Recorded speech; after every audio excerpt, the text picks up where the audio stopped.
যে মরিচের গুঁড়া এসে পাঁচফোড়ন সব গুঁড়ো করে নিছি। যে আচারগুলো জাল দিতে দিতে এরকম লাল হয়ে যাবে, তেল বাসলে তখন দেখেছে মশলাগুলো দিয়ে দিব। মরিচের গুঁড়াগুলো, এই মরিচের গুঁড়া দিয়ে লাড়াচাড়া দিয়ে মানে নামিয়ে নিব।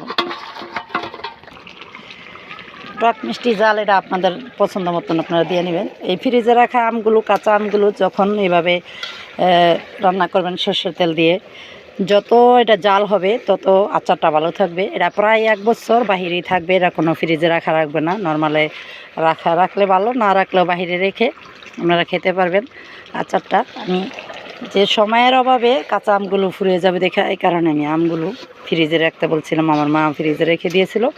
এখন আমি এই আমগুলো বের করে যে আচার বানিয়ে নিলাম। এটা বছর ভরে, এটা মিষ্টিটা যার যার পছন্দ মতন দিয়ে দিবেন। আমি দিয়ে দিলাম মশলা, এমনকি আমি একটু মিষ্টি বেশি পছন্দ করি তাই একটু মিষ্টিটা বেশি দিলাম।